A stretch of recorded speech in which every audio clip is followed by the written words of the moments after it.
সালামু আলাইকুম সুপ্রিয় শিক্ষার্থী, কেমন আছো সবাই? আশা করি ভালো আছো, সুস্থ আছো। স্কুল অফ এক্সিলেন্সের এই নিয়মিত আয়োজনে প্রত্যেক দিন সন্ধ্যাবেলা মাগরিবের পরে এই সময়ে তোমাদের সামনে আমি হাজির হয়ে যাই এবং আজকে তোমাদের সিলেবাস অনুযায়ী মানে যে সূচি আমরা দিয়েছিলাম, যে শিডিউল আমরা দিয়েছিলাম, সেই শিডিউল অনুযায়ী তোমাদের আজকের ক্লাস হওয়ার কথা হচ্ছে প্রাচীন বাংলার ইতিহাস সংক্রান্ত সাধারণ জ্ঞান প্রশ্নের সমাধান। এখন প্রাচীন বাংলার ইতিহাস সংক্রান্ত এই সাধারণ জ্ঞান আমি আজকে সমাধান করব এবং সমাধান করব মূলত তোমাদের হেল্প নিয়ে। তার মানে আমি একা সমাধান করব না, পুরোটা সময় জুড়ে তোমরাও আমাদের সাথে এই সাধারণ জ্ঞানের অংশের সমাধানটা তোমরা আমার সাথে করবে। তাহলে আমি তোমাদের প্রত্যেকটা মন্তব্য দেখব, প্রত্যেকটা মন্তব্য লক্ষ্য করব এবং আশা করব যে তোমরা এই মন্তব্যগুলো মানে তোমরা প্রত্যেকটা প্রশ্নের উত্তর যথাযথভাবে দেওয়ার চেষ্টা করবে, প্রত্যেকটা প্রশ্নের উত্তর একদম কারেক্ট করার চেষ্টা করবে। আমরা প্রাচীন বাংলার ইতিহাস সংক্রান্ত 30টা এমসিকিউ আজকে সমাধান করব। খুব বেশি কথা বাড়াবো না, আমরা চলে যাচ্ছি আমাদের সমাধানে। প্রথম যে প্রশ্নটা সেটা হচ্ছে যে কত সালে চিরস্থায়ী বন্দোবস্ত প্রবর্তিত হয়। তাহলে কত সালে চিরস্থায়ী বন্দোবস্ত প্রথা প্রবর্তিত হয়েছিল? আমরা জানি চিরস্থায়ী বন্দোবস্ত প্রথা প্রবর্তন করেছিলেন লর্ড কর্নওয়ালিস করেছিলেন। কে করেছিলেন? Lord Cornwallis. এই লর্ড কর্নওয়ালিস চিরস্থায়ী প্রথা প্রবর্তন করেন, চিরস্থায়ী বন্দোবস্ত প্রবর্তন করেন এবং একই সাথে তিনি সূর্যাস্ত আইনও কিন্তু প্রবর্তন করেছিলেন একই সাথে একই সময়ে।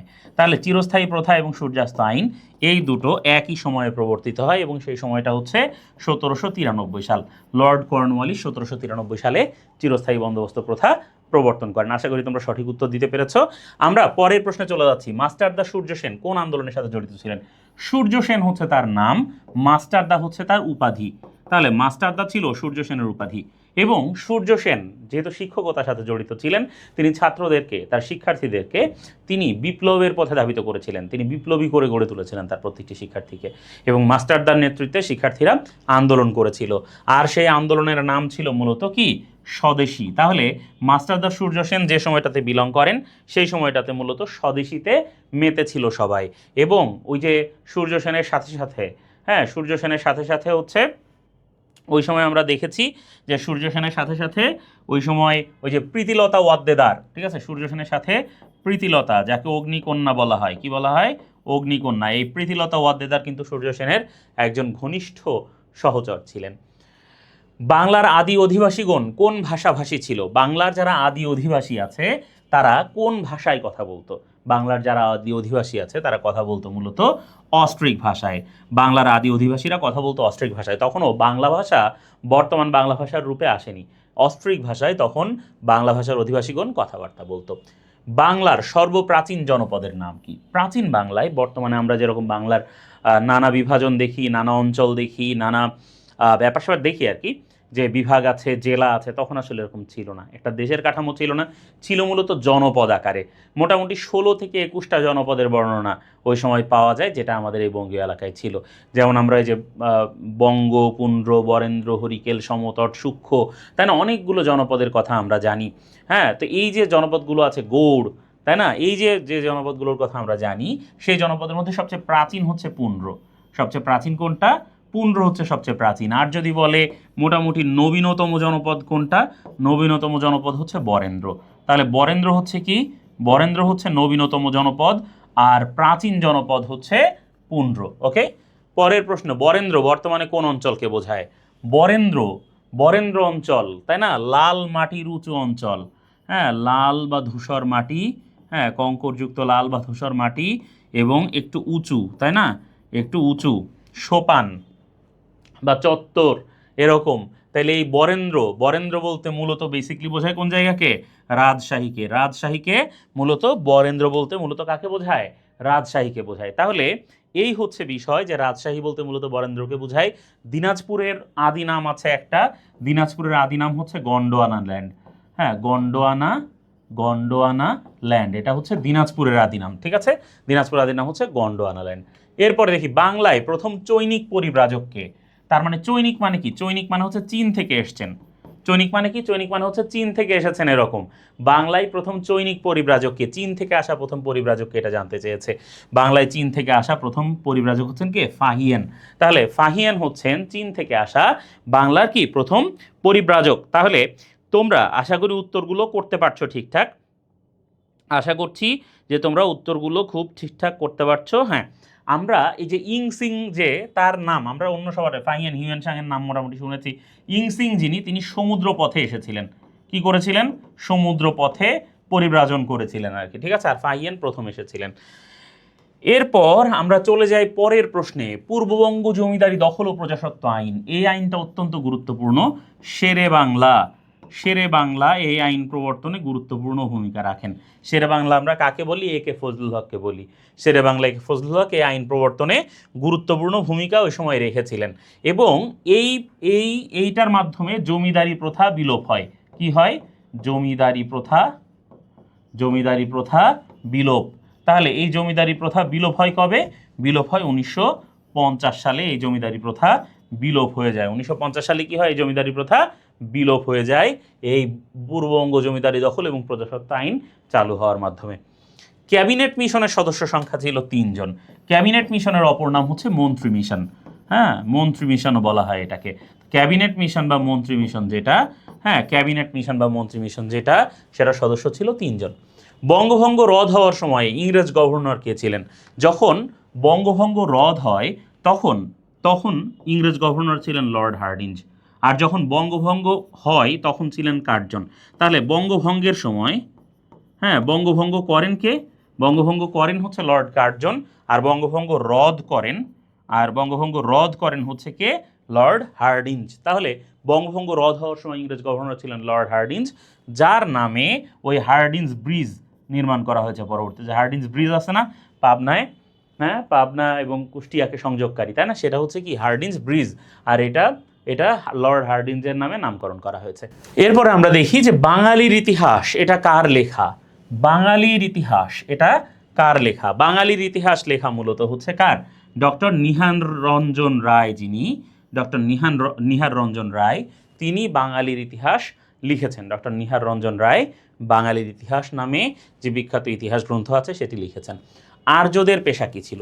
আর্য যারা তাদের পেশা ছিল কৃষি। আর্যরা মূলত কৃষি কাজ করত। তাহলে আর্য বা আরিয়ান, যারা সবচেয়ে বিশুদ্ধ রক্তের অধিকারী মানুষ বলে নিজেদেরকে মনে করত, সে আর্যদের পেশা ছিল কৃষিকাজ। তারপর দেখি সূক্ষ্ম কোন জনপদের রাজধানী ছিল? সূক্ষ্ম ছিল রাঢ় জনপদের রাজধানী। রাঢ় নামে যে জনপদটা ছিল সেই রাঢ় জনপদের রাজধানী ছিল সূক্ষ্ম। তাহলে রাঢ়ের রাজধানীর নাম কি ছিল? সূক্ষ্ম। অপরদিকে অনেকেই বলে থাকেন যে রাঢ়ের রাজধানীর নাম ছিল কটিবর্ষ। ঠিক আছে, তাহলে রাঢ় এটার রাজধানীর নাম সূক্ষ্ম বা কটিবর্ষ, এটা নিয়ে মতভেদ রয়েছে। তবে নর্মালি রাঢ়ের রাজধানী ছিল কি? সূক্ষ্ম। এরপরে আমরা দেখি আইনি আকবরী নামক গ্রন্থের লেখককে। আইনি আকবরী গ্রন্থের লেখক হচ্ছেন আবুল ফজল, যিনি ছিলেন আকবরের সভাকবি। একাধারে আকবরের সভাকবি, তারপরে হচ্ছে আকবরের প্রধানমন্ত্রীও তিনি হয়েছিলেন, আবুল ফজল বা আবুল ফজল আল্লামী। এবং একই সাথে তিনি একজন বিখ্যাত ইতিহাসবিদ, যিনি আকবরের সময়কার ইতিহাস তিনি লিখে রেখেছেন। তাহলে আইনি আকবরী নামক গ্রন্থের লেখক হচ্ছেন আবুল ফজল। তারপরে দেখি সঞ্চারা কি? সঞ্চারা হচ্ছে মূলত যারা গ্রিকদের সময় যারা গুপ্তচর ছিল, ওই যে একেবারে মৌর্য আমলে, মৌর্য সাম্রাজ্যের সময়ে, মৌর্যদের সময়ে গ্রিক গুপ্তচর যারা, তাদেরকে সঞ্চারা বলা হইতো। কি বলা হইতো? সঞ্চারা বলা হইতো। ঠিক আছে। মাৎসান্যায় কি? মাৎসান্যায় বলতে পরিপূর্ণ অরাজকতা বোঝায়। কি বোঝায়? পরিপূর্ণ অরাজকতা বোঝায়। তাহলে মাৎসান্যায় হচ্ছে এমন একটা সিচুয়েশন, এমন একটা পরিস্থিতি যেখানে বড় মাছ ছোট মাছকে গিলে খেয়ে ফেলে। তাহলে দুর্বলের উপর সবলের অত্যাচার, এটাই কি? মাৎসান্যায়। দুর্বলের উপর সবলের অত্যাচার, এটাই হচ্ছে মাৎসান্যায়। তারপরে আমরা দেখি যে ইতিহাসে মুইজউদ্দিন মোহাম্মদ বিন শামস, তিনি, তার অপর নাম হচ্ছে মোহাম্মদ ঘুরি, এবং তিনি ঘুরিদ এম্পায়ার কি করেন? ঘুরি সাম্রাজ্য তিনি প্রতিষ্ঠা করেন। কি করেন? ঘুরি সাম্রাজ্য প্রতিষ্ঠা করেছিলেন। ঘুরিদ এম্পায়ার প্রতিষ্ঠা করেছিলেন মোহাম্মদ ঘুরি। তাহলে ইতিহাসে মুইজউদ্দিন মোহাম্মদ বিন শামস মোহাম্মদ ঘুরি নামে পরিচিত। আগের রাজারা এরকম ছদ্মনাম অথবা নাম ধরে সিংহাসনে বসতেন আর কি। লাখ বাক্স শব্দের অর্থ কি? লাখ বক্স মানে মূলত লাখ বাক্স। লাখ বাক্স মানে কি? যিনি লাখ টাকা দান করেন। দান করা। বাক্স মানে কি? বাক্স মানে হচ্ছে দান করা। তাহলে যিনি লাখ টাকা বকশে দেন বা লাখ টাকা দান করেন তিনিই তো লাখ বাক্স। লাখ বাক্স বলা হতো কুতুবউদ্দিন আইবেককে। কেন? কারণ তিনি প্রচুর দানশীল ছিলেন। তার দানশীলতার কারণে তাকে বলা হতো লাখ বাক্স। ঠিক আছে, দিল্লিতে কুতুব মিনার যেটা, সেই কুতুব মিনার কিন্তু নির্মাণ করেছেন কে? কুতুবউদ্দিন আইবেক। তারপরে প্রথম মুসলিম শাসক হিসাবে দক্ষিণ ভারত জয় করেছেন কে? আমরা জানি যে প্রথম মুসলিম শাসক হিসেবে দক্ষিণ ভারত জয় করেন, একেবারে যে দক্ষিণাত্য সহ দক্ষিণ ভারত জয় করেছিলেন আলাউদ্দিন খলজি। আলাউদ্দিন খলজি তার নিষ্ঠুরতার, মানে অনেকেই বলে থাকেন যে আলাউদ্দিন খলজি অনেক নিষ্ঠুর শাসক ছিলেন। হ্যাঁ, কারণ তিনি হচ্ছে ওই যে কোনো মূল্যে তাকে জিততেই হবে, এই ধরনের একটা প্রবণতা তার মধ্যে কাজ করতো। কিন্তু বাস্তবে যারা প্রকৃত ইতিহাস রচনা করেছে তারা এটা বলে না। আলাউদ্দিন খলজি আসলে অনেক প্রজাহিতৈষী শাসক ছিলেন, এরকমই বেশিরভাগ ইতিহাসবিদ বলে থাকেন। বাংলা বুলগাকপুর নামে পরিচিতি পায়। বুলগাকপুর শব্দের অর্থ হচ্ছে বিদ্রোহের নগরী। বুলগাকপুর মানে কি? বুলগাকপুর মানে হচ্ছে বিদ্রোহের নগরী। তাহলে বাংলা কখন বুলগাকপুর বা বিদ্রোহের নগরী বলে পরিচয় পায়? তুর্কি আমলে।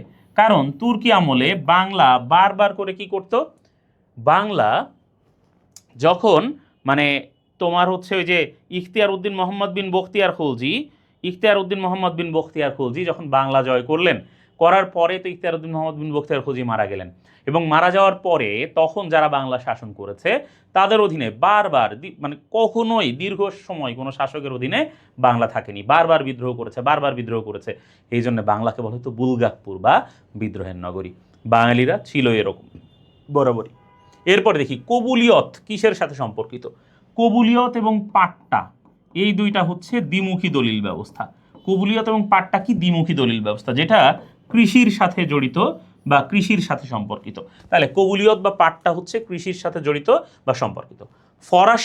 ফরাসিরা প্রথম দুর্গ নির্মাণ করেছিল চন্দননগরে ফরাসিদের দুর্গের মধ্য দিয়ে ফরাসি ইস্ট ইন্ডিয়া কোম্পানি তারা ব্যবসা বাণিজ্য শুরু করেছিল এবং ব্যবসা বাণিজ্যে এগিয়েছিল। তাহলে ফরাসি দুর্গ ছিল কোথায়? চন্দননগরে ছিল। আর ব্রিটিশরা দুর্গ স্থাপন করেছিল কলকাতায়, ফোর্ট উইলিয়াম।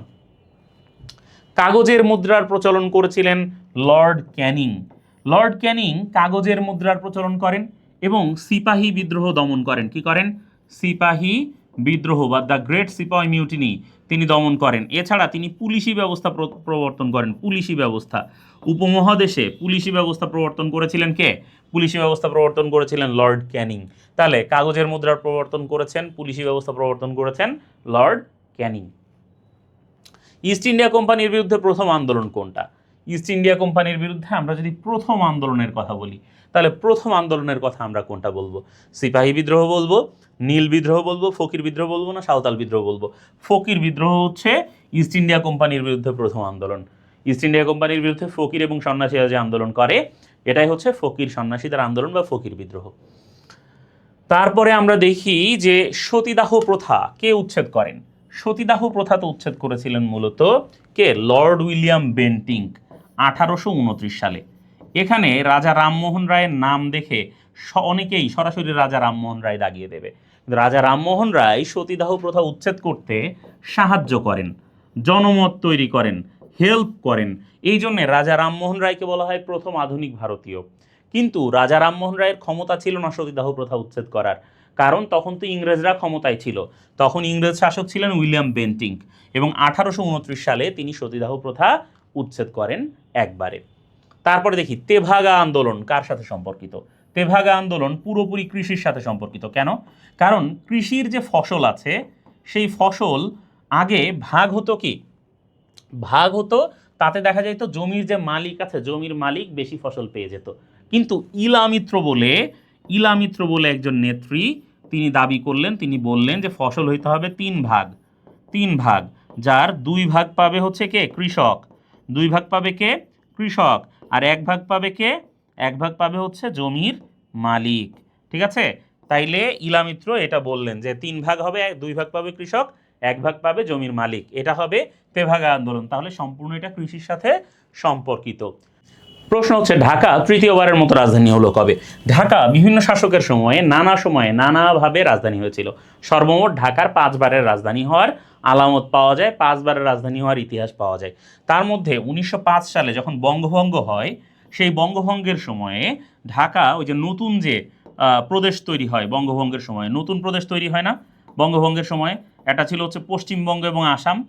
এই যে মানে সরি পূর্ববঙ্গ, আসাম আর পশ্চিমবঙ্গ, তার মধ্যে পূর্ববঙ্গ আর আসাম নামে যে নতুন প্রদেশটা হয় সেটার রাজধানী হয় ঢাকা, এবং এটা ছিল ঢাকা তৃতীয়বারের মতো রাজধানী হওয়া। এরপরে আমরা দেখি গম্ভীরা গান প্রচলিত আছে কোন এলাকায়। গম্ভীরা, গম্ভীরা হচ্ছে সেই গান যেখানে নানা এবং নাতির চরিত্র থাকে।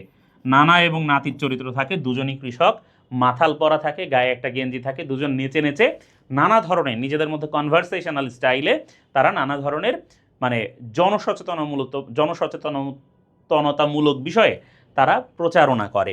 তাহলে এটা হচ্ছে মূলত বৃহত্তর রাজশাহী অঞ্চলের গান। এই যে গম্ভীরা যেটি, সেটি মূলত রাজশাহী অঞ্চলের গান। উপমহাদেশ বিভক্তির সময় কাশ্মীরের শাসক ছিলেন হরি সিং, এবং হরি সিং কি বললেন? হরি সিং বললেন যে আমরা কি করব, ভারতের সাথে যাব, অথচ কাশ্মীরের কিন্তু স্বাধীন হওয়ার কথা ছিল। তাহলে কাশ্মীরের স্বাধীনতা না নিয়ে হরি সিং ভারতের সাথে যাওয়াটাকে বেছে নিলেন, এবং ভারতে মানে এই ভারতীয় উপমহাদেশে একটা দীর্ঘমেয়াদী অস্থিরতার বীজ বপন হয়ে গেল, তাই না? কারণ হয় হরি সিং স্বাধীন হবেন, অথবা মানে যেহেতু বেশিরভাগ কাশ্মীরের বেশিরভাগ লোক ছিল মুসলমান, কাজে কাশ্মীরকে কাদের পাকিস্তানের পক্ষে যাওয়ার কথা ছিল। হরি সিং যেহেতু হিন্দু ছিলেন, হিন্দু শাসক ছিলেন, হিন্দু রাজা ছিলেন, তিনি চাইলেন তার রাজত্ব যাক ভারতের সাথে, এবং এইভাবে এই ভারতীয় উপমহাদেশে কাশ্মীর নামে যে সমস্যাটা, যে বিস্ফোরাটা বর্তমানে রয়েছে, সেই বিস্ফোরা মানে আস্তে আস্তে বিস্তৃতি লাভ করতে করতে মহিরুহে পরিণত হয়ে গেছে। তো যাই হোক, এই ছিল মোটামুটি প্রাচীন বাংলার ইতিহাস এবং আমাদের এই উপমহাদেশ ইতিহাস সম্পর্কে মোটামুটি 30টা প্রশ্ন। আশা করি যে তোমরা সবাই এই প্রশ্নগুলোর মাধ্যমে উপকৃত হবে, এবং আমরা এভাবে আরও নিয়মিত আরও বেশি বেশি ক্লাস নিয়ে তোমাদের সামনে হাজির হব। তোমাদের সবার জন্য ভালোবাসা, অসংখ্য অসংখ্য ধন্যবাদ। সবাই ভালো থাকো, সুস্থ থাকো। ইনশাল্লাহ পরবর্তী ক্লাসে আগামীকাল আবার দেখা হবে। আল্লাহ হাফেজ।